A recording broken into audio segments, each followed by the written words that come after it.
Welcome to the monthly event we have with the Fluoride-Free campaigns. Every month, we're following the 12 steps of the book, Something in the Water, 12 Steps to Ending Fluoridation in Your Town. And this is the 11th month of 12, and we're focusing this month on more of a psychological proposition, which is what it takes not to give up. After working with tons of advocates to end fluoride for years, one major theme came through loud and clear. That is that when it comes to ending fluoride, people who take up the cause underestimate what it takes. And so a lot of people thinking this shouldn't be such a big deal. I should be able to spend a little time on this and get it done. They throw themselves at it, put all of their energy, time, money, resources into it, and sometimes exhaust themselves before they actually succeed in ending the fluoridation in their town. We have a good number of people who have a staying power, and we're going to hear from you all today about what keeps you going, but recognize that a lot of people have fallen by the side. And I know if you've been in this for a while, you've met those people. You know who I'm talking about. Great people, wonderful people come to the movement to end fluoridation, and they have, the best motivations. They're highly motivated. They're very ambitious and dedicated. And yet there comes a time where either they exhaust their resources, maybe their finances take a hit because they aren't working and on making money. They're working on the campaign. Or maybe I've heard also families start to complain that they're not getting the attention they deserve. And so because of that, a lot of people will call you and tell you, you know what? I can't do this anymore. I'm out. I just can't do it anymore. That's the topic of today.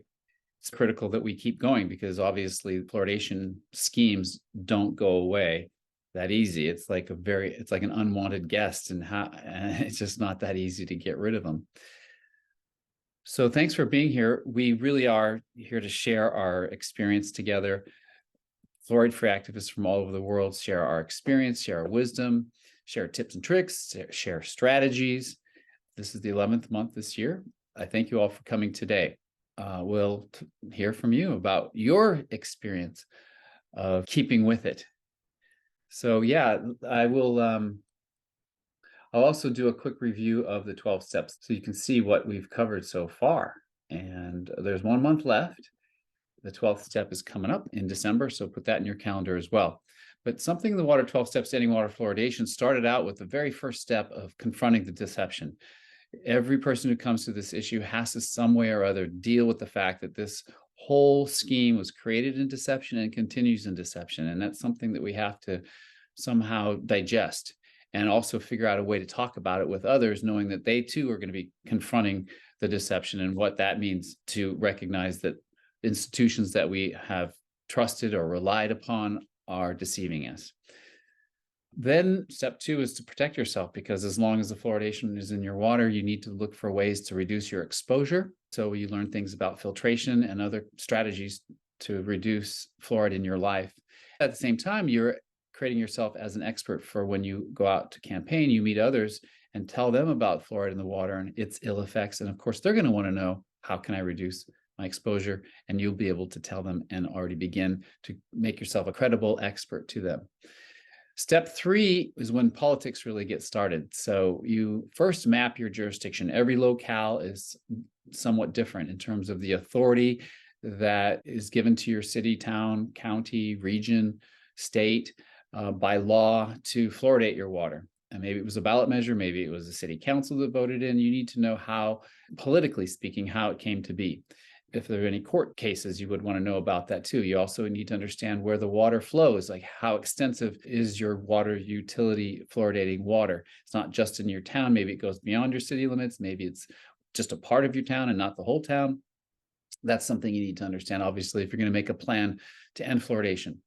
Step 4 is when you choose your path to victory. So we found that in politics, generally speaking, there are just about 5 different pathways that you can choose, different kinds of activities that you want to dedicate your campaign to, and you'll need to pick one because you can't spread yourself thin. So either you're going to go to the ballot box, or you're going to do direct lobbying of your elected officials. You might run for office yourself, There's still some avenues, perhaps in the courts, that can give us remedy. And then there's a whole bunch of stuff called direct action, which is like protesting and getting the word out just through direct action in your town. Once you've chosen your pathway to victory, you as a campaign then need to understand messaging, because every single thing about your campaign is just one communication after another. Whether you're communicating to an elected official, whether you're communicating to a potential donor, whether you're communicating to your neighbor, people on the street, whether you're looking for volunteers, you need to understand what your objective with that audience is and how to craft your message to be successful. And we boil it down to a really simple way to manage that. And step 6 is all about strategizing. So you have passionate people on your team. Everybody wants to end fluoridation, but we have different ideas about how to get there.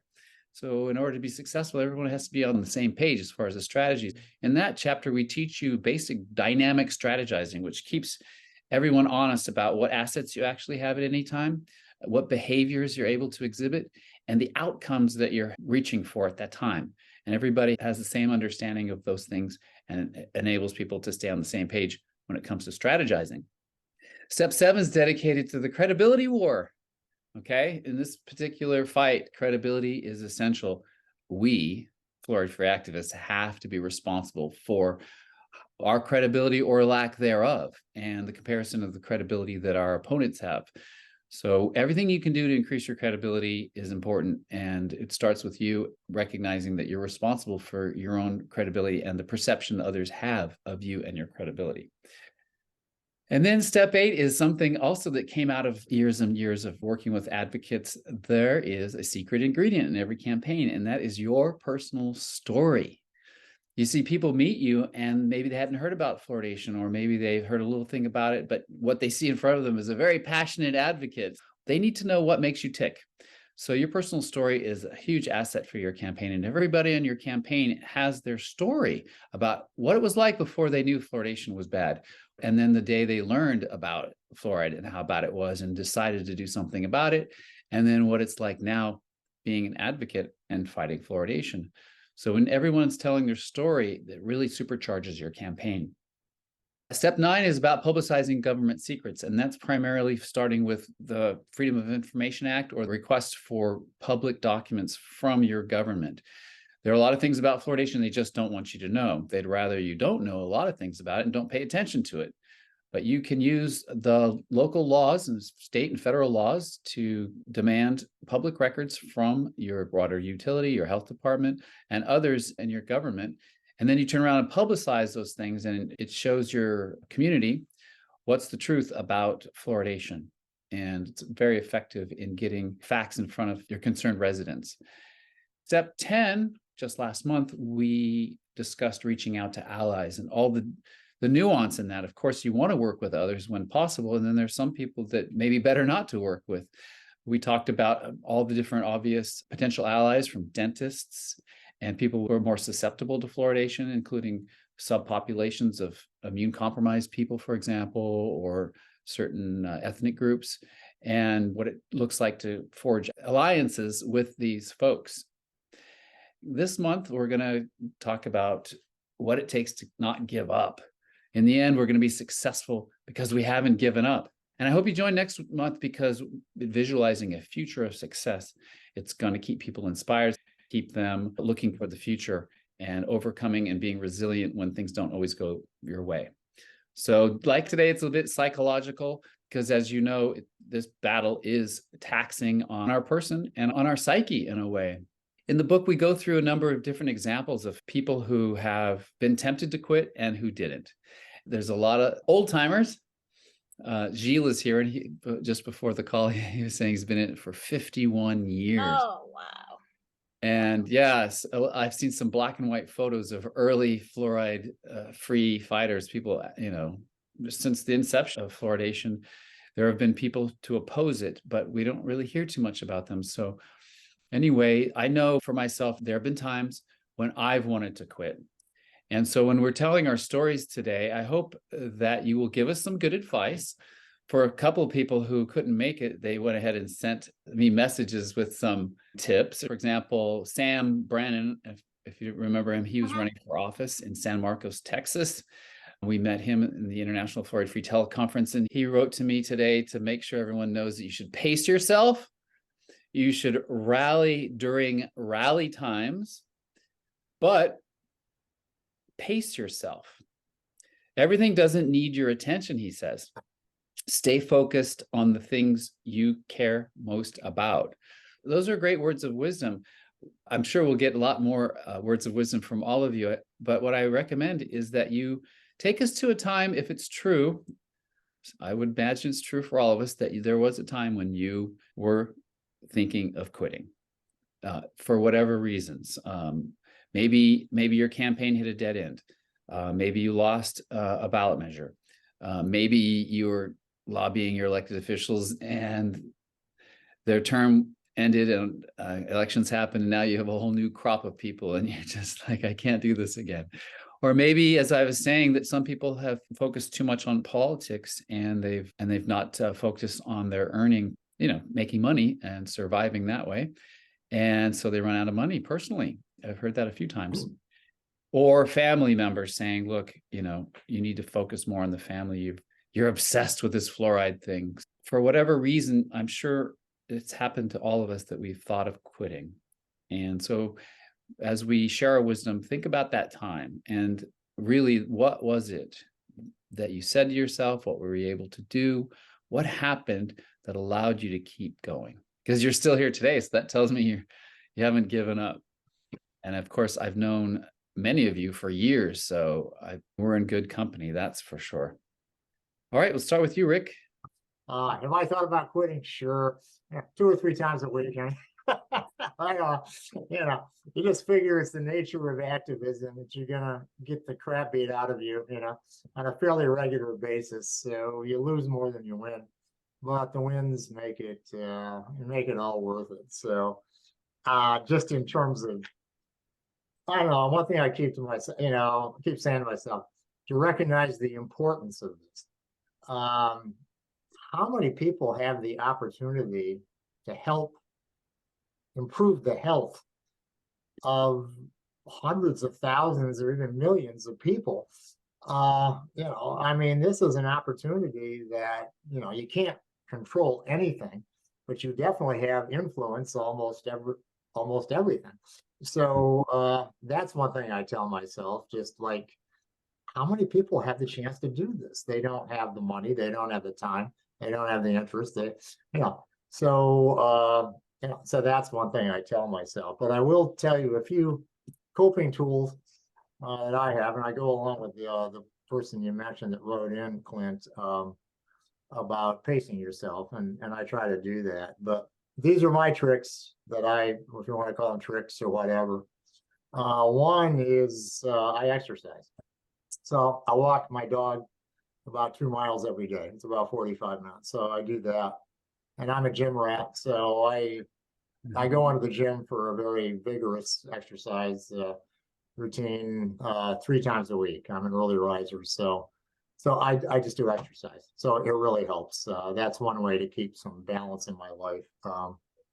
I try not to work Sundays at all. In fact, I try not even to turn the computer on Sunday if I can possibly help it. I just want to get away. That's not always possible. It has not been possible the last few weeks with all hell breaking loose in Dallas, hi Regina, and Albany, New York. So it's been totally nuts. But so it's not always possible. But I try not to work on Sundays, and possible like a half day on Saturday. I pretty much committed to it. That's what it takes for me. Not everybody, but I do that. I have grandkids, so I usually see them once a week, and whether they're here for half a day and staying overnight or going out there. And so that is a good way to help keep balance in my life too, is to spend time with my grandkids. I take vacations. I try to take 3 a year anyway, typically between a week and 10 days. Just get out, get away from all this, and not answer emails. I tell people if it's an emergency, call me on my cell phone, but usually not. But I just get away. I just get away from this and everything else and get out. And I like to read. And if I do read something, it's usually I'm reading science with this issue, you know. So Yeah. politics and persuasion and all that, you know, whatever it takes to get rid of fluoridation. So I try to read something different. It's not, you know, even a novel. I mean, even in the summertime, I'll even read a novel. I almost never read novels, but I try to do that. Uh, and finally, I am an Oregon Ducks football fan. So during the fall especially, if there's an Oregon Ducks football game on, by God, I'm going to watch it, and I'm not going to be doing fluoridation. So that's pretty much it for me right there. That's how I try to balance my life, and you know, so that's about it. That's a So lot of stuff there. That's a lot of good stuff. yeah, so it works. You know, I mean, it's crazy, but you know, but it seems to work for me. I think everybody, you know, has got their own thing, whether it be gardening or, you know, a lot of people love that, and you know, whatever works for you people, I think it's, you know, pretty much up to them. But I definitely agree with your first person that wrote in. It's good to pace yourself and realize, you know, not everything's an emergency here. Right. Well, pacing yourself, he was saying pace yourself, and that there's a time to rally and then there's a time not to rally. So, you know, when you're on a campaign, there are times when you need to push and go all out, even knowing that you might be taxing yourself with the knowledge that it's temporary, meaning that, you know, like, for example, we're going to hear about Dallas for sure today. There's some great events going on there. And so when you have a hearing coming up with your city council and they're going to hear advocates for and against fluoridation, that's the time to put the pedal to the metal, even if it means it's not getting as much sleep as you might normally, or, you know, maybe not eating regularly, whatever it is, because you know it's going to be over and you'll be able to recover and recuperate. That's kind of the nature of campaigns. And just to be aware of that and to be conscious and choiceful about when you're going for peak performance periods where you just need to throw yourself at it and everybody else needs to get on board and move this thing forward.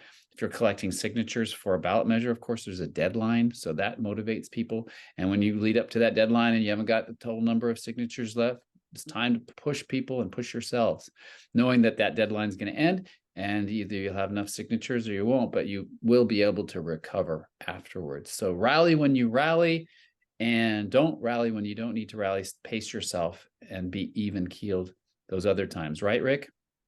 That's it. Sounds good to me. Yeah. Yeah. And I like where you're just saying you have boundaries. So there are times or places or periods where you just say no. That this is going to be a non-campaigning, just block off this time, whether it's reading a novel, going on vacation, watching sports, that it's you decide. Yeah. It's I mean, usually Friday night, Saturday night, unless it's an emergency, unless it's something urgent, I'm not taking any calls. I'm just not, you know. So Gilles, hi Gilles, how you doing? Yes, fine. It's nice to see you, Rick, and nice to see Too. Jay Sanders too. Yeah. I'm depressed in the moment, very depressed because I've been working on the issue of fluoridation since 51 year, and we have only 3 municipalities left to stop fluoridation in Quebec. Uh, So I'll get even more depressed because I won't have any more fight to do. So don't quit. uh, hey, Don't quit because rub it it in, hurts. Gilles, rub it Yeah, in. Gio, come on. You can come over on our side of the border and help us out. Yeah. You speak English beautifully. You'll do well down here, believe me. I Okay. always tell you that I speak only one language, French. I don't speak a word in English. I'm very sorry. Yeah, right. I've only been doing this 11 years, so I'm just Yeah, a rookie. a I know beginner, that. but you're very effective, Rick, and you're very helpful. I And you give a lot of, I could say, elan, or I don't know, energy on the issue. And we're very happy to have you. Jay Well, does the same thing too. It's wonderful to work with Jay. yeah, it really is. You know, everybody involved. That's one thing that keeps you going too. And just the people you meet. I mean, the colleagues we That's true. have, oh man, I mean, there's no substitute for, the people you meet and how dedicated they are. And it's nice because fight are very difficult. So sometimes they last 7, 8, or 9 years. So we have the chance to meet these people and work with them, and it's a real pleasure. And most of the city in Quebec, I have friends now, and that's forever because we have fight fluoridation. So we made friends. And every time we meet, it's like if it was yesterday, even if it's 20 years or 30 years ago. No, it really is. Well, thank you, Clint, for hosting. Good luck to everybody. Okay. Thanks, Uh-huh. Rick. Yes, Gilles Parent is quoted in the book, Something in the Water, 12 Steps, Standing Water Fluoridation. In this chapter, you said, I thought that they would end fluoridation right away the minute we presented all the facts. Me too. Me too. Exactly. And we have the science, but they don't even want to look at it. We have sent a mise en demeure, I'm looking the word in English, a law action against the city of Montreal. And they told us, the fluoride chemical are regulated by Health Canada. Well, we have supplied all the information stating that Health Canada is not regulating the product that's used for fluoridation. It's fit for human consumption. It's not prepared in sanitary condition. So we have supplied all the information they could check, and the lawyer didn't even look at it. So, but we have another lawyer on the issue now. So we'll probably have an injunction by maybe January. Yeah. We hope that the lawsuit against EPA won't be too fast, so we could be the first one to force fluoridation out, not only in Quebec, but the rest of Canada, proving it's illegal to add that chemical because it's unfit for human consumption and it's not regulated for the purpose it's used for. Exactly. So like you, Gilles, so many of us think that we would be able to end this easily because the science is there. It's so plain, and it's just such an outdated public policy. So, I don't think, well, the people here today don't need to hear that personally, but as campaign leaders or people who work on campaigns, we need to be, aware and alert that others coming to our campaign might have a similar expectation, and we need to be able to right size their expectation without also turning them off, right? We want to keep them going, but we also want to let them know that this is, not going to necessarily end overnight, and that many people have thought that we could end it overnight, and we're wrong. So it's a balance between being, fully full of possibility, it could end depending on how much energy and what we do, but that it's not just going to be a cakewalk. That's why sometimes it takes 2 months, 3 months for a city. Sometimes it's overnight, and sometimes it's a battle that will last 7, 8, or 9 years. In Three River, it had last over 6 years, and where we're a big team, and we were always winning every step by step. We were winning, and couldn't stop it rapidly. It's interesting because Ray is in Montreal with you, and he texted me saying he wants to come, and hopefully he'll be here. But he's like somebody who's been at 51 years, not quitting all those years, and you have Ray who's been expending quite a bit of energy on it, and his advice to us is also to be disciplined. Well, he says that that's his success, is that he lives an ascetic lifestyle. So that's his secret, is that he organizes his life to be very pure and clean. So he says with discipline and meditation and balance in his life, it helps him to draw out energies and confidence needed to maintain the movement and engage people and keep them drawn in and activated. He does a nice job. I'm working with him on a regular basis, and it's fun to work with a guy that get organized, and he's the one that collects the money for our legal action. We need the science on one side, we need the money on the other side. We need the politics on the other side. Out. Yeah. that's one of the things about not burning out, is to recognize the indicators of when you're starting to burn out.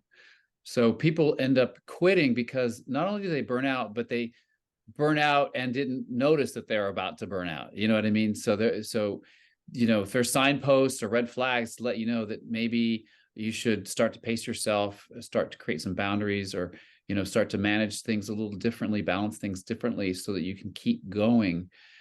So often people quit because, it's almost too late, that things have gotten so bad that they kind of have to quit, and nobody around them is going to argue, because when they look at the situation, you go, yeah, it's probably better that you quit. So That's why it's important to have a team, not only one person.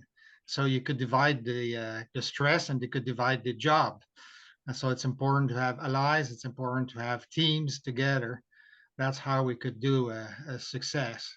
So one is the science, the other one the finance, the other one is putting the group, and I could say the Instagram or whatever on the medias, and that's very important. So it needs a teamwork. Yeah, to look out for each other, and make sure, if you see somebody who looks like they're burning out, to have a conversation with them about it. And it's the story of the goose with the golden egg, right? Goose who laid the golden egg. Every day, the goose lays one golden egg every day, regularly, routinely, one egg every single day. But the farmer gets greedy and he says, I want all the eggs today. So how do I get all the eggs? I have to kill the goose to get all the eggs today. And then you have no more goose. In personal growth literature, it's known as productive capacity. So you have your production, your ability to produce, but you have, separate from that, is your productive capacity. So whereas you're constantly expending energy to produce more, you also need to absolutely dedicate and consciously choose to increase your productive capacity. So as you produce more, your productive capacity starts to reduce. And then if you don't sharpen the saw, is the other metaphor. If you don't sharpen your saw, you're going to just keep sawing with the dull saw, and you'll eventually kill yourself and run out of energy. So this is something it's a success ingredient in all of life, but for us in particular, we need to have a staying power. We need to have a staying power. So who wants to talk about what it's been like for you to stay? Here's Ray. Ray, you're up.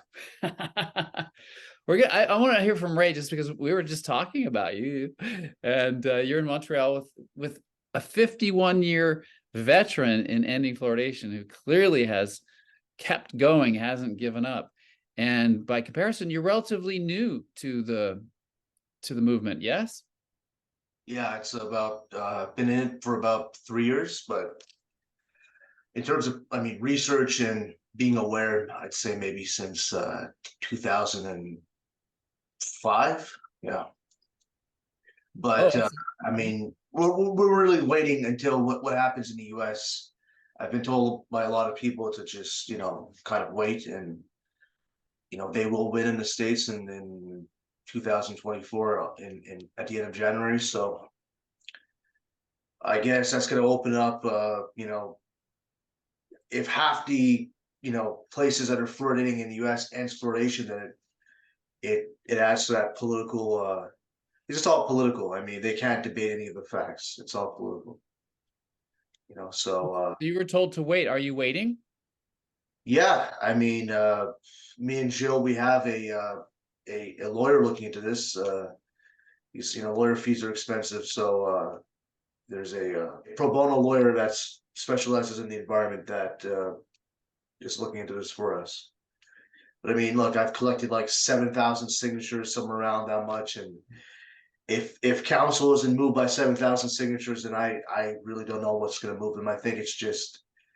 But it is changing, though. In Point Claire, for instance, they now have a pathway to issues, and they have a website with what do you call it, like referendum topics, and what do you call it, what's the word, consultation sort of things. They didn't have this before, so I guess it's persistence, because you're seeing the same people come to council meetings, and they're talking not only about fluoride, but they're talking about construction, stuff like that. So it's possible. I mean, it's all about public opinion. So, your question was really about like what keeps me driven. I think it's just it's not giving up. It's diversifying your methods and repackaging it in different ways, catering it to different people. Some people want to see like scientific evidence. Some people want to see in the most simple layman terms. It's different people digest it at different rates. So there's that human approach there. So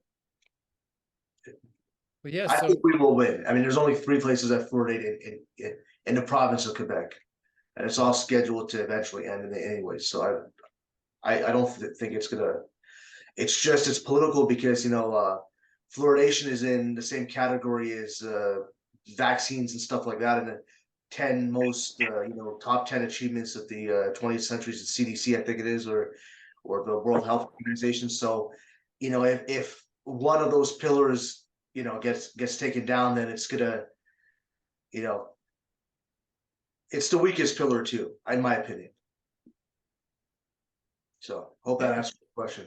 yeah, well, Ray, just, the topic today is not giving up. And so it's more of a psychological topic than previous month. This year, we've been talking about strategizing and picking your pathway to victory and how to do messaging and everything from fundraising and all the mechanics of a campaign. But now we're just in these last 2 months, we're moving to more of a holistic approach about being a campaigner and what it's like psychologically.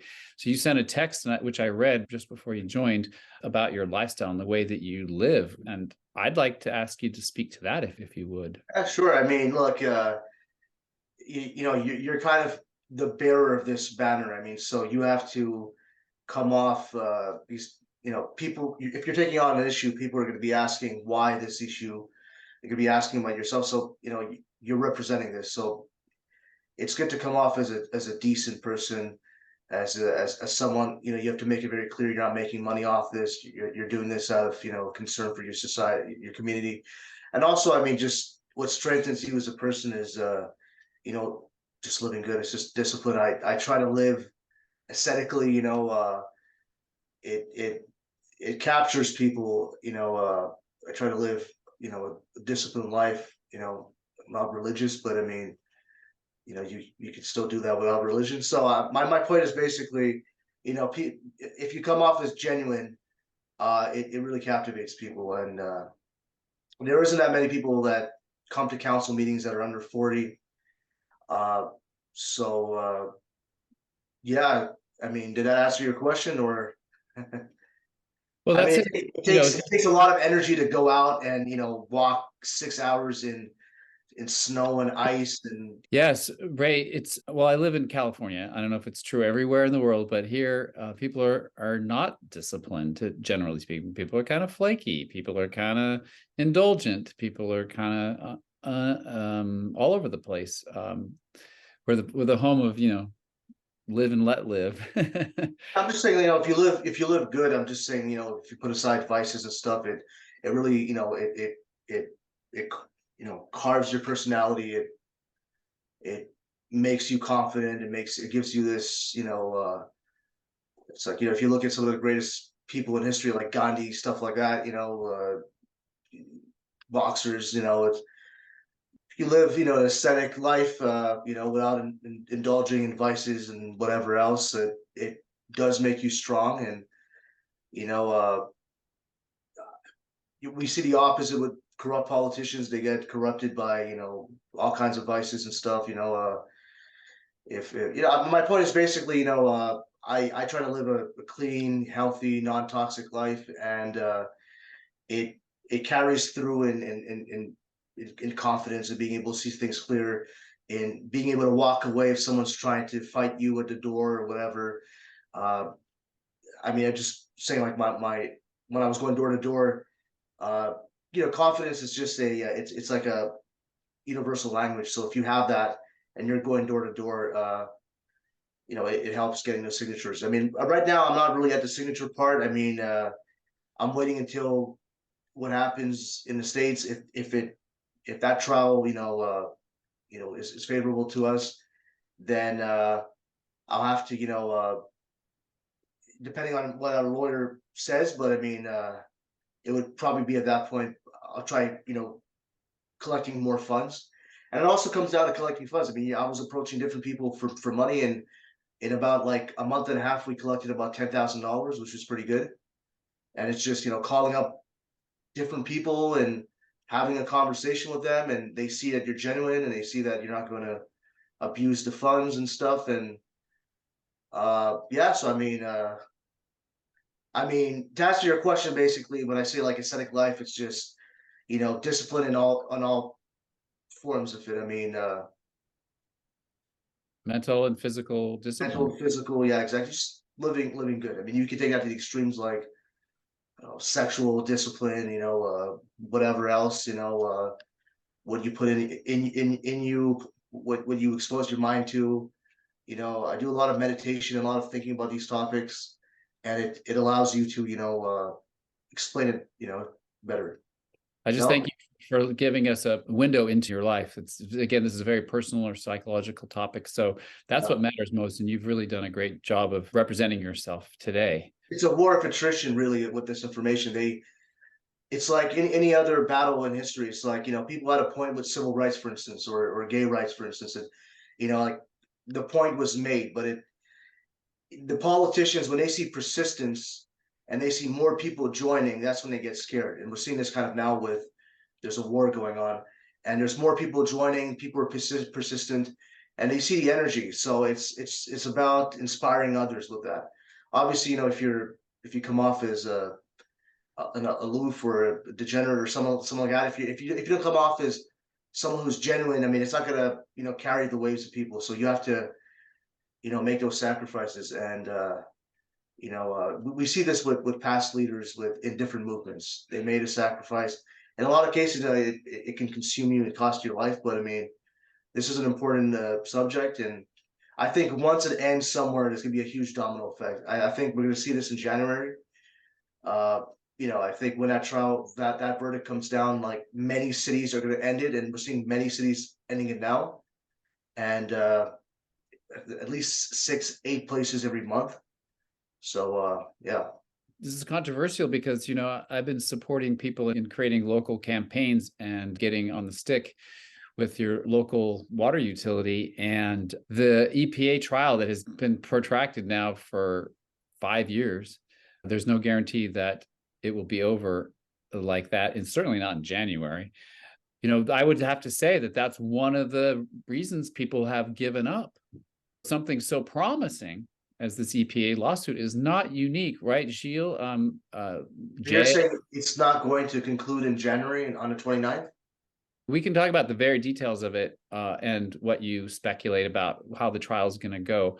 I want us to look at as an example of many promising events that have happened over the years that activists have told themselves, when that thing happens, oh, it's all done.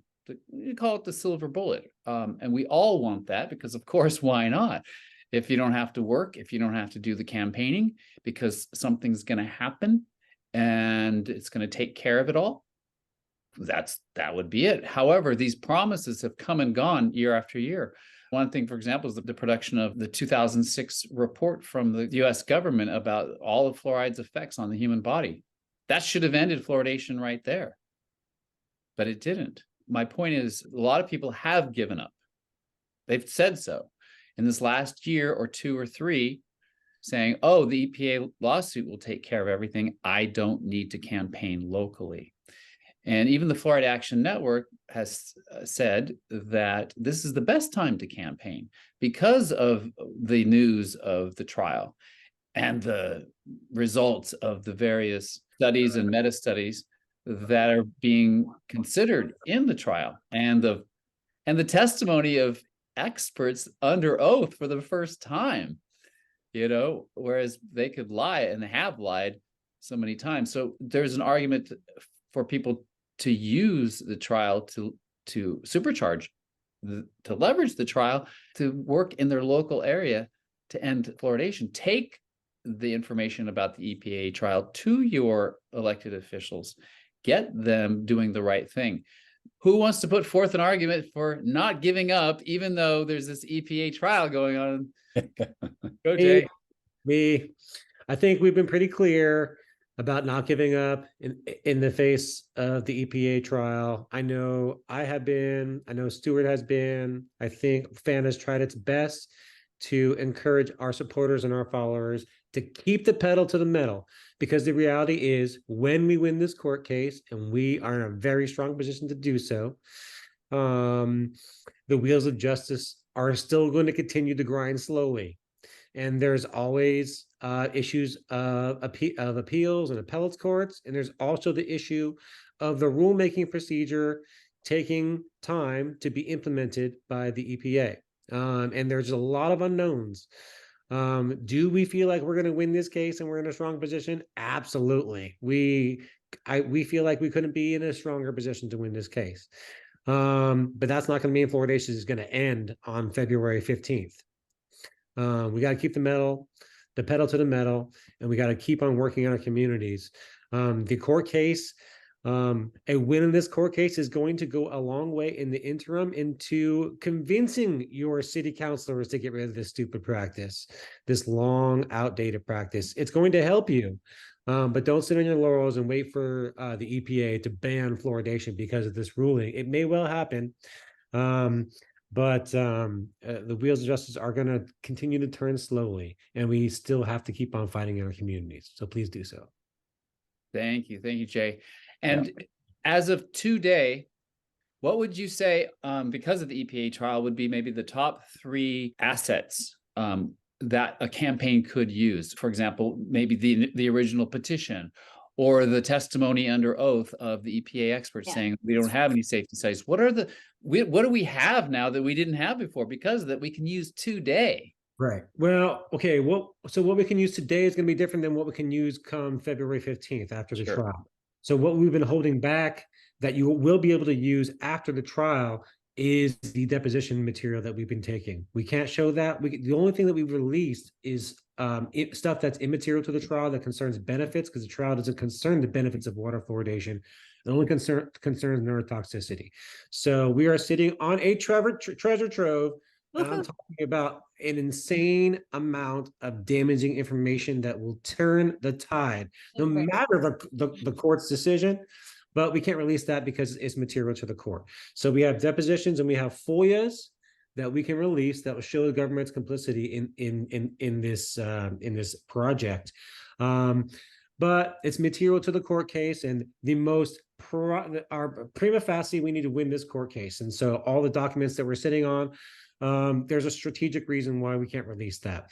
So we're going to have expert witness testimony from the court is going to go a long way on the NTP document and in a neurotox generally, to helping move the needle for your decision makers in your community. And of course, the actual material, the trial material, which is depositions, witness testimony, and FOIAs that we got, which are related to the trial, connected to the trial. So those are 3 things that you're going to be able to take with you from the trial to your communities to help move the needle in decision making.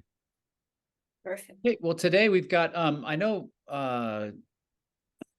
Michael Connett was on with Del Bigtree on his show Highwire, and he had some recordings of depositions of experts showing there. Yes, 2 of those we had already released, and one of those was brand new, and that was from Amanda Felka at the NSF, and we deposed Amanda Felka at the NSF. And it was a very revealing interview. The NSF basically guarantees the safety of fluoridation chemicals, but as you saw in the interview, they actually don't guarantee anything of the safety of fluoridation chemicals. They just to tell us what the impurities are in the fluoridation chemicals. So they're going to tell us there's arsenic, they're going to tell us there's lead, and they're going to tell us there's radium, and they're going to tell us there's cesium-132. And they're going to tell us what is in the fluoridation chemical, and they're going to tell us how much is in there, but not going to tell us the actual toxicity of the fluoride chemical, because that is not their mandate. So that was what that clip showed. The NSF is not actually guaranteeing the safety of fluoridation. They had no such mandate whatsoever. And the other 2 clips that you saw were pretty damning clips of the CDC Oral Health Division head talking about fluoride's lack of benefits, essentially. And so is that where we should get them from? Is from that high wire broadcast? Is that the best? We have published all of those deposition clips on our website. If you just go to FloridaAlert.org and type in let's say deposition clips or Hannan, Hannan, you will get to his clips. Great. Thanks for doing that. Boy, that's powerful. We're going to talk to some people who haven't given up, who aren't waiting. Regina from Dallas. Congratulations, for starters.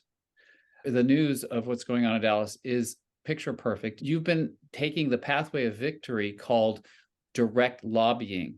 You have made appointments with city council members in Dallas for years now, and you've been bringing them the evidence. You've been arguing to end fluoridation with facts, and you've been using your influence from your personal influence, but also the community, the number of people behind you, you bring that to them as well. Use everything you can do to get them to take action and to support ultimately legislation that will end fluoridation. One of the steps between final legislation to end fluoridation is typically these hearings where they get to hear both sides. And so you've succeeded in doing that. It's a big deal. So we want to hear about the details of it, but remember that the topic today is not giving up. So imagine if you had given up, Dallas wouldn't be here. That's right. Thank you. Thank you very much. And thank everybody who's been involved. Jay has offered a lot of help too. And I'm very lucky to have, Fan and all the people involved.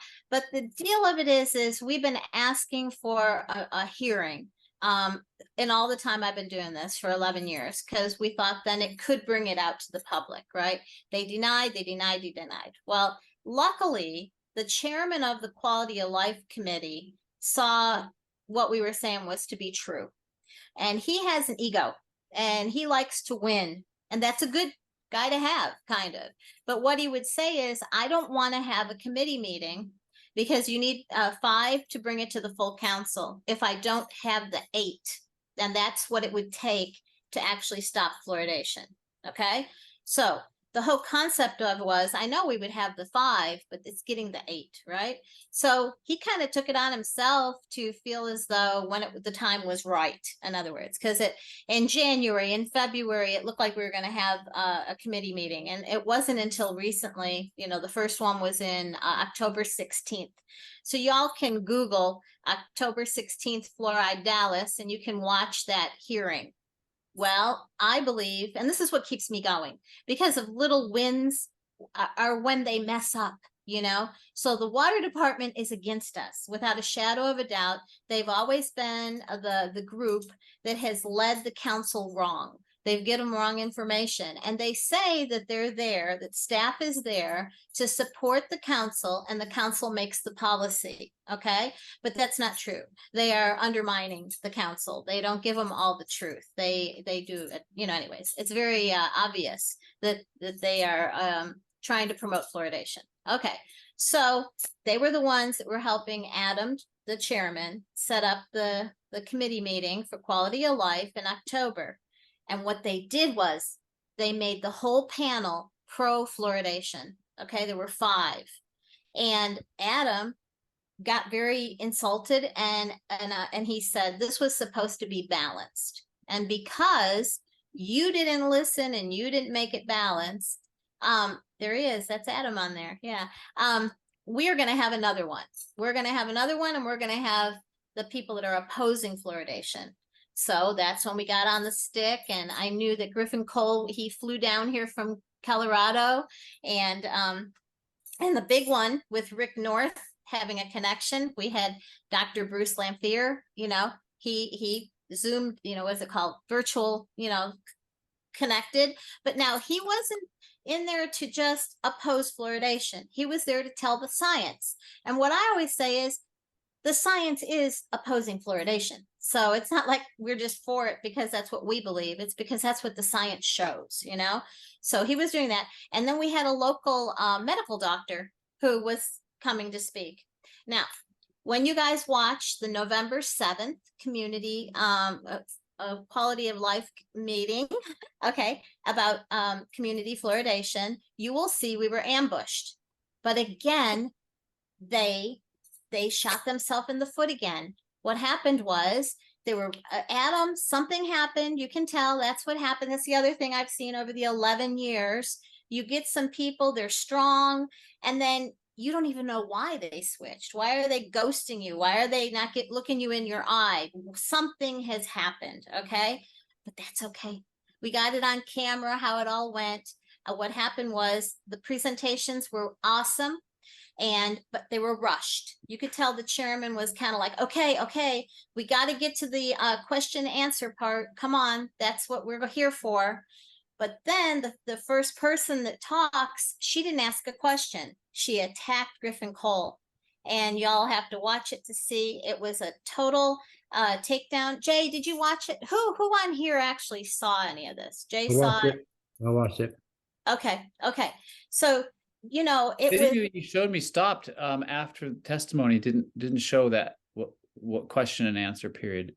The video just stops there. So Oh, really? Okay. Well, one of them, that's the thing. That's one of our strategies now. We actually like the idea of just having the presentations and getting the truth out there and not necessarily having the takedown. Okay. But then we have both of them because people, when they see that, it's been 10 out of 10 when they see it. She looks angry. She came prepared. You could tell she wasn't really listening to what was being presented, that she just had this attack mode, and Jay, you saw it. What do you think it looked like that she said and did?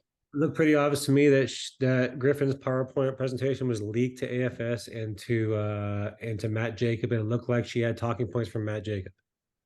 That's what I've heard from several people. It wasn't her. She's not that bright or anything like that, or involved.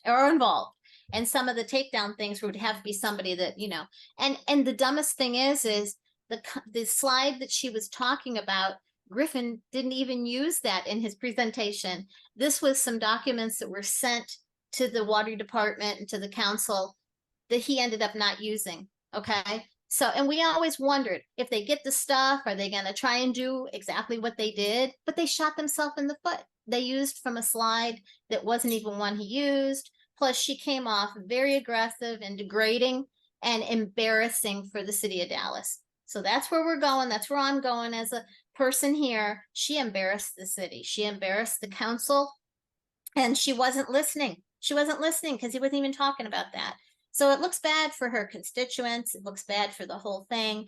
And now what's going to happen is supposedly in December, the water department is going to do a briefing to consolidate everything that happened at both of the committee meetings and come to some slight conclusions. But it's not over at all. It's actually opened it up more for more discussion and for more people to, isn't that true, Jay? It really is. And to defend, a lot of people were like, boy, that was so rude. That was so wrong. Because our side came across just real honest, clear cut, and waiting for some questions. And after all this big to do was supposed to be about, let's get to the questions and answers, they never even asked one question. It was like crazy. And Adam was even acting weird. He was trying to get Griffin to say something that wasn't true. And he was doing a terrible job about the fluoride in the water is kind of good or something, but it wasn't coming off good. So that's my consensus of it. And how do I keep going? It's because I find good ideas in some of the weirdest ways. You know what I mean? Like I keep trying, you know what I mean? When something might look really bad, I'm like, I can see that could be something good, because my father used to say every knock is a boost, and it's like, and plus I'm Italian, and it's kind of like, really you're going to do that? You made me dig my feet in even a little bit more. And as far as wanting to give up, I never really wanted to give up ever. I don't ever remember ever wanting to give up. Now during COVID time, it was like, we couldn't even go into City Hall, and it was difficult. So there were about 7 months that I kind of didn't push people as much because I didn't want to push them to do something that was so difficult, and then I have a lot of good supportive people that want to keep it going. And somehow they keep thinking they need me to be in there to do it, and that's okay. Whatever. That's fine. So yeah, hi there. I see thumbs up. So I don't know if I answered your question, except that the focus is on Dallas. That's what it is. I know that we're over the target because we're getting a lot of hit articles and stuff. Yeah. Yeah, Jay. They're still talking about one of the top 10, achievements in the 20th century. I mean, they have nothing and they just keep repeating those things. And now the key word is cherry picking. But in reality, it's obvious. That's what everybody says. Listen to the lady. She was actually cherry picking, I mean, everything they did that they thought was so effective wasn't. Okay, one really good one too. Or I think it's good. The Dallas County Medical Association sent out a letter to all of the doctors. Come with your white coats on November 7th. That would have been the committee meeting where we were having the opposing side, right? And they had 5 people there. And the 5 people, 4 of them were the panel that was on the pro-fluoride one. So they don't get their people out. You know what I mean? And listen to this. A doctor got that letter and she was offended because she had come to, in the summer, a friend of mine shows documentaries in the summer. And she said at a theater, and she asked me, do you want to show a movie for a fluoride? Yeah, sure. So I did Fluoride Poison on Tap. And I had the director there. I had him fly in. And then also Griffin Cole Zoomed in. And so it was really good, actually. Well, this doctor had come and she really just came because she comes to the documentary. She knew nothing about fluoride. She is now going to be awesome for us. We had a little dinner when Griffin was here. And she came to the dinner and she admitted, I didn't really know anything. And she's a surgeon, young, attractive, and strong. And she said, I really didn't know anything. And she explained, as a doctor, we believe the research. We don't do our own research, but we kind of trust what we're being told and it should be correct, And she was insulted that the medical society there would just tell them, come and go because we need to keep fluoridation, And she asked 2 good questions of them. Why does this area in Dallas, it's called Highland Park, why don't they fluoridate? And how do you control the dose? She said, there you go. And the reason for that movie, Paul Wittenberger, is because at the time when he was making the documentary was another time in Dallas in 2014-15 that we had 7 and we needed 8. And we thought we were going to get something done, So he came and it's, the city council is shown in there and everything. Plus it has everybody, Paul's in it. It's a good documentary. And anyways, so getting back to this nice lady, she's going to come and speak. She signed up already to speak at the next open mic. And here she is. And her concept is, why are they telling us to come and support this? Why? There's no dose control. She said, even if I didn't know everything, just the basic concept of it doesn't make any sense. So that was pretty encouraging. And Griffin said, wow, she's going to be great. And she is going to be great. So see, there's always something to be excited about, a direction. And I'm so blessed to have so many pioneers, and I grew up knowing about this. I was one of those that I had a group called Activists for Truth, right? And we always were doing things on the congressional level, whatever. And I thought, let's do something local. And nobody in the group 40 were there that day. Nobody knew who their council member was. And so I'm like, why don't we learn about government, local government, and win something? And then everybody would be like, because nobody had touched fluoridation for 50 years in Dallas.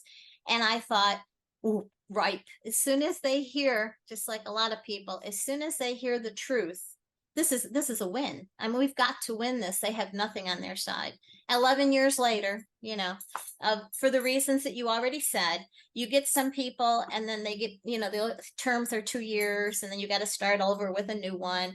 And then there is lots of times you don't know what it was that did turn them, but now they want to stay away from you. They won't talk to you. Okay. I guess I talked an awful lot there, but it is very exciting times. And I do visualize. That's the one thing Clint always said about me. I always do see the end as winning. I'm very hopeful always. And so that's my story. Okay, I'll be quiet. Wonderful. Okay. Anyone have any questions for Regina? Yeah, fantastic, Regina. Thank you so much. And I'm glad to hear you've never thought of quitting. No, never really did. No, never really thought of quitting. No, because how can you really? Because it's so terrible what they're doing to people and to children and everything. It's got to stop. It needs to stop, you know? So even though sometimes the plan might change a little bit or whatever, you know, I'd never have it in my mind that I'm not going to still try to fight it and try to win. So yeah, that's my story. Yeah, well, I've known you for years, and your energy is always consistent. You are always, My you personality. know, you have somehow some formula where it allows you to stay right in that perfect zone of being creative and effective and moving the ball forward and not burning yourself out. And that's wonderful, absolutely wonderful. A lot of people And I want to win this for Paul and Ellen. I really do. I mean, I want to win for them. And you know what he calls me? The Dallas mushroom. And he explained to a crowd one time that one of the few things he learned about botany or whatever it was is that mushrooms can grow through cement. And so he says, I'm the Dallas mushroom because I really don't give up. It's like a mushroom, and so I'm the Dallas mushroom. So that's my story. And we got to win it for Paul and Ellen. That's for sure. So, okay. Now I'm really, really done. Yeah, no, there's more. There's some, if we could bottle it, but you got good. So yeah, let's see. Jay, what keeps you going? Oh boy, quite a bit. A sense of justice, I think, is what brought a lot of us here. We feel like we're on the right side of history. I think that's what keeps the energy and the momentum going. But that can also, get us into a place where we're finding ourselves in the situation that you described earlier, where we're up against a wall and we're facing burnout. I personally have not hit that wall I think it's been about 10 years, Clint, since you and I first started working on this issue with Clean Water California. And then, of course, now I'm at FAN. And so it's been about a decade now. There have been hard times. There have been times where I just where I threw a few F-bombs and, and just threw my arms up in total frustration. But for me, I've never felt like giving up. And that might be a personality. Regina, I also have an Italian background, so that might be it a little bit. But also, I do have balance in my life.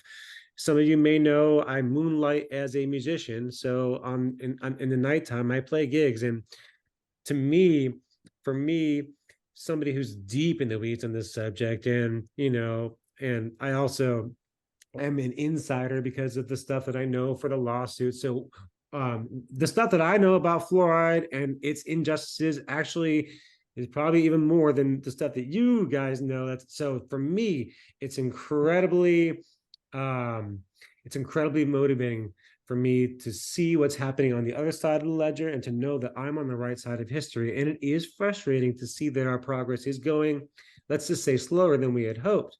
However, just knowing your position is the right side is the driver that keeps you going, but you also have to be conscious of not hitting that wall. And so whatever you need to do, whatever creates that balance in your life, if you need to go take that hike for a couple days and get the hell out of Dodge, if you need to go to that football game, if you need to just put the computer down, not talk about Florida, even look at it for a week. For me, I am very fortunate to be able to have music in my life, and music is basically a emotional pressure valve for me.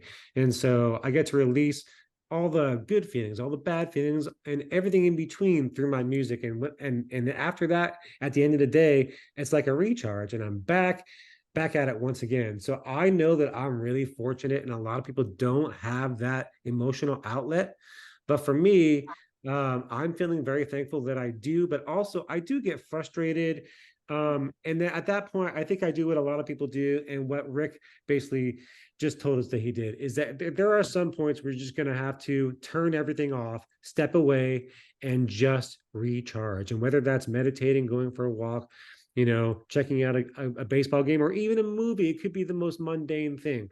But if you get wound up too tight on this issue, there is a pretty big chance of burnout. And Clinton and I, and a lot of us, probably all of us, We've seen this in our colleagues, and it never looks good. And maybe there are, like, I would assume Virginia is that kind of person. Maybe there are certain people who are resilient to burnout. People are just going to keep on going, but that is not everybody. And so, Clint, I think what you're doing is a great service. It's really important to be able to communicate to people who come into this head first because they're so passionate about it, and they should be, because we're really hurting kids here. And I would say, Regina, I want to do this for Paul and for Ellen 100%, but first and foremost, I want to do this for the kids. Amen. You know, but yeah, I mean, it's really important because, and it's kind of our responsibility, especially me at the Fluoride Action Network, to give campaigners and Stu, his major job, a realistic interpretation of or a realistic strategy and expectations of how things are going to go, because you come in it with a lot of passion and you may be a little bit naive about the forces you're up against. Right. And that might go a little bit of a way towards inoculating you from burnout that might be down the road. Good point. Wow. Lots of wisdom there. My goodness. Yes. Hallelujah. Thank you for everything you do and for not quitting. You don't know that. Who knew it would be here 10 years later? Right. I mean, we knew this was going to be a big battle, Clint, seeing how it played out in our home jurisdiction of San Francisco, which is like the lion's den here. So I think you and I, Clint, got a pretty good hint from the early start. This wasn't going to be as easy as we thought it was, but still a hell of a lot harder than we thought. Well, that early adjustment was probably why I'm still here, because I did instead of quitting, because at that moment when my perception or my expectation was so off from what reality was, that would have been a moment to quit. But I have to tell you, my personal reason for not quitting is strictly as a matter of integrity. I gave my word that I'm going to end this if it means my whole life. And so, not to say that, in life, yes, you can give your word to something and you can back out of it, but I don't take it lightly. And so just a little discomfort or a little or a lot of disappointment, even, that's not a reason to go against my word. I said, I'm going to do it, and I don't know what it is. And what I offer myself is alternative pathways, like water. If you bump up against something and it's not happening, you can move in a different direction. That's why I invented the International Fluoride-Free Teleconference in 2014, because, campaigning locally in San Francisco, it seemed like maybe not the best use of time in terms of even direct lobbying and all the things. Not that I still have hope for my city, and I want to test my theories and whatever. But even Sam Brennan, he wrote he wanted me to share with you guys. You remember him? He's a guy who ran for mayor in San Marcos. He says, stay focused on the things you care most about. So I guess that applies to like fighting for children or fighting for Dr. Connett and Ellen Connett, but also just like doing the things that you care most about. So if you're not great at lobbying, or if you don't see yourself going door to door and collecting signatures, maybe holding an international teleconference is the thing that like suits you. And I can tell you've done both, Clint. Certainly does. And I've done both. So I appreciate you being here. We've got another guy with staying power here with us, Colin from Australia. You don't give up either. What's your deal? Yes. G'day, everybody. I just realised why I don't give up. I used to play sport, basketball. Anyway, I got pretty good at it. Then I got a few injuries, so I was out of that game, basically. And I've just discovered this is a game, and I like to win. I like to win when I play a game, and I work out ways to win. And well, you try different things. When you're not winning one way, you try something else. That's the old sign of insanity, is try the same thing over and over. and expect a different result. So yeah, but that's why basically I haven't given up. It gives me something to do, and it's a game that I think I can win. In the state of Queensland, it's getting better and better. We're down to 19 of 77 councils that still have some fluoridation. And I'm speaking with people in some of those councils and sowing seeds. And a couple of them have got petitions up now and speaking to their water suppliers or councillors. And they make mistakes, like in Dallas. Recently, we spoke to one water supplier in the north coast here, and he comes back with cherry-picked arguments against a few things. And the people, they picked a mechanical engineer to reply to legal questions and health questions. Now, I'm a civil engineer, but I'd like to have a debate with this bloke. But yeah, he wouldn't mention anything about lead being leach. What else do you? Yeah, he misquoted our Australian drinking water guidelines. He said he went and picked a sentence out of the guidelines says fluoride is tolerated by all living things. Well, he left off a couple of words at the end that says in modest amounts. So he's treating people as if they're stupid and can't do the research themselves. But anyway, basically, yeah, it's a game and I'm in it to win it. Yes, you're keeping score. The clock hasn't run out yet, so you're still playing. I love it. Thank you, Colin. Thank you. Plus, also here we've got these My Place groups, community groups. It started 2 years ago from one. Now there's 180 Woo! in Australia. And I've had word that maybe they might be coming to America and maybe New Zealand. And yeah, well, in the state of Queensland, we've got over 26 of these My Places in a fluoridated community.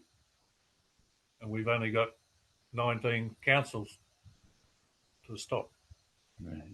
Good on you, mate. Big thing. Look, we've got Dr. Bob here and James Presley, two names I know very well. Thanks for joining Boyd and Jay Hansen. We're talking about what keeps you going.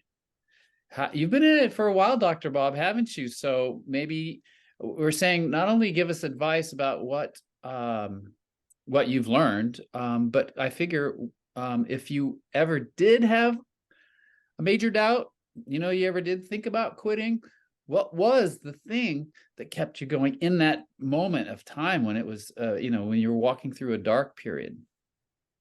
Oh, it's only been 24 years, Clint. So I'm expecting there wasn't many downtimes during that. Yeah, it's been a long haul for sure. And after we won, James Beck and I campaigned for 12 years and finally got Florida moved from Calgary. Major victory, probably one of the biggest victories in the world in 2011. And after that, I quit, or not really quit, but just went behind the scenes for a couple of years. And Jim kept on going, of course, amazing guy. And I want to win this for Jim because he's now in a nursing home as of 3 weeks ago with severe dementia. And he's not going to live much longer. And that really saddens my heart because he deserved to see this end in his lifetime. So anyway, we can do that in his name. And yeah, he kept on going right from 1999. And what happened there is that friends had challenged me because I voted for fluoride in the plebiscite in Calgary in 1998. And they said, well, why'd you do that? And I said, well, I looked at all the good glitzy information that the Alberta Health Services and Public Health were putting out and thought, well, yeah, it sounds good to me. I'll vote for it. And they said, well, why don't you look at the science? And so I took that as a challenge and did. And then once I did that, I went, well, what the heck are we doing here? So I took it to Jim Beck and he said the same thing. So I said, well, Jim, will you partner with me to get this out of Calgary? And he says, sure, this should only take us a few months with all the science we have. No, I know. 12 years later, I guess it was, we finally got it out. But when I backed off there after we got it out, and Jim kept kind of plugging along more with national and international fluoride work, the pro-fluoridationists really just, they did this creep, they just started going after one counselor at a time and beating on them and twisting their arms and sliding in false information, and pretty soon they'd converted half the council. And so by about 2015, I saw that, and so that's when I started back up more full time. And then Jim, of course, he had to bow out in 2017 just because of his dementia. And so I took over full reins, and that's when I formed Safe Water Calgary to basically counteract the Calgarians for Kids Health. And most of you would know the name Juliette Guichon, the unethical ethicist from the University of Calgary, who's led the charge all across Canada and a lot of parts of the States behind the scenes too. She's tried to cancel out Dr. Christine Till from York University from speaking in the States at a major conference. She tried to get her barred from talking in Calgary for the major Calgary Downtown Rotary Club. She tried to get Dr. Christine Till basically disbarred from the York University through first the president, and then when the president said, check out, not doing that, then she went around him and went to all the board members and tried to get Christine Till disbarred. And she's the one that's been behind all the great Canadian studies that have come out the last 6 years. If you people don't know that name, you should. Dr. Christine Till. Oh, yeah. She's the one that's done the element and MIREC cohorts, along with Dr. Bruce Lamphere out of Simon Fraser and Dr. Rivka Green in York. And she's just a great scientist. And on our Fluoride-Free Canada, we do have one of her 15-minute speeches. So if you want to just hook into that, she is so good. So it's people like that inspire me and keep me going. And just the fact that Juliette Guichon out there, the unethical ethicist, is pounding away every minute of every day. She even quit her main day job so she could be an activist against fluoride full time, and an activist for vaccines as well. Wow. I'm sure she's getting paid well for that. I mean, I'm I don't think so. You think she's truly dedicated to it? I think she is. She's dedicated to that and about 500 other things. Like she took this young family to the Supreme Court of Canada, actually, when their young child died in an ambulance on the way from rural Calgary. And because they were using alternative things to treat this child. Well, the child died because of some medical mistakes in the ambulance and in the Alberta Children's Hospital. But she pushed him all the way to the Supreme Court twice. That's terrible. And that's just an awful journey. And then she's been a big proponent for Gardasil vaccinations for girls and boys, and now for men and women all across Canada. And she's big pro-vax. And anyway, it's people like that keep me going, because you can't let criminals like that get away with it. Yes, good idea. Thank you. That's really good.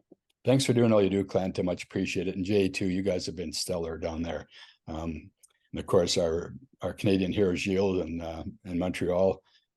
Amazing. I keep threatening to import Gilles to Calgary, but he won't come.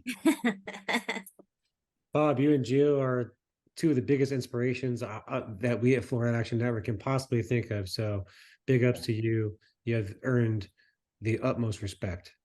Thank you very much. Thank you. Who wants to chime in about what you do to keep going and not burn out? And not only yourself, but people on your team. How do you make sure that people around you also don't burn out? I can tell you a little bit more about Calgary, because I actually quit after the 2021 plebiscite that we lost in October of 2021 with the municipal elections. We got hammered 62 to 38% because hundreds of thousands of public health employees all across Canada, and particularly in Calgary and Alberta, were told to vote for fluoride in Calgary and get all their friends and neighbors to do it. So that really disillusioned me, because right after that, City Council voted 13-2 to reinstate fluoridation. And they allocated $10 million for the infrastructure, to rebuild the infrastructure. And then just 2 months ago, they allocated another $18 million. So now the price tag's up to $28 million. So that's got me fired up again. So we're back. I had meetings with city councilors on Tuesday and Thursday. I was on Western Standard TV on Wednesday. I have another podcast coming up next week. And yeah, so we're back kind of kicking at them again, even though they're counselors have just totally whitewashed the whole situation. They're just going like this. No, we don't want to hear. No, we don't want to see anything till 2025. They say, if you want to do anything about it, 2025, the next election. Well, by 2024, now it's been delayed from 2023 to November of 2024 for implementation of the actual fluoridation. But you know, by 2025, the next elections, it's going to be a done deal. So they're going to, counselors going to go, well, we just spent $28 million. Yeah, I guess we better turn off the taps again. Yeah, really not. Right. So that's fired me up again. Wow, great. I'm glad to have you fired up. I like fired up, Dr. Bob. Just a quick ender here. This is how fired up I am. I just printed up another 1,000 of these cards. Right, Bob. Yes. Nice. And on the back, fluoridation, don't swallow it. Love that. I haven't heard that line. That's clever. That's good. That's Fluoridation, don't really swallow it. good. Yeah, that's good. Oh, wait, I gotta write that down. Okay. That's And you can all borrow it. I thought I heard all water of it. fluoridation. Water fluoridation, don't swallow it. Ah, that's great. I'm ready. Thanks for putting this on, Clint. Glad I made it on. Oh, I'm so glad to see you guys. Next month, we're going to do something that's very inspirational. Regina is actually featured in the book, Something in the Water, 12 Steps to Ending Water Fluoridation, when it comes to visualization. She was the subject of an exercise we did in the International Fluoride-Free Teleconference, where she volunteered to go through a visualization exercise with me. And in that time, she got touched and moved, and the entire group of people who were gathered that day were also touched and moved by the possibility of what you can use your imagination to see in the future. And it's so compelling, isn't it? Absolutely. It's the truth. It does work. And I'm still doing it now. You know, you got to see it in your own mind that this can happen, and it should happen, and it's going to happen. So there. Absolutely. So that's one of the success factors in a campaign. And that's what we're going to end the year with, strong, with powerful visions for the future. Be ready to probably do some visualization, because visualization is not something you talk about, you just do it. And you can read the chapter in the book in advance as well, because there's just 2 rules to keep you really in that sweet spot. I'll tell you, it's not easy. We're in our heads, we're calculating, we're strategizing, we're figuring out, and which is all fine and dandy, but that's very much a different mental faculty from imagination. And so we've got to use some discipline to tap into our imaginations and see the future that we want to have. And when we do, it opens up all kinds of avenues to new ways of being and new openings for action you'd never even considered before. And you just get turned on, and everyone around you gets turned on, which is priceless, right? To be inspired is something that is priceless in this world. So let's not give up, and let's picture a great future. All right. So I love you all. I bless you all, and I thank you all. Wonderful. Thanks, Clint. Appreciate what you do. Hasta luego. Thank you. Hasta luego.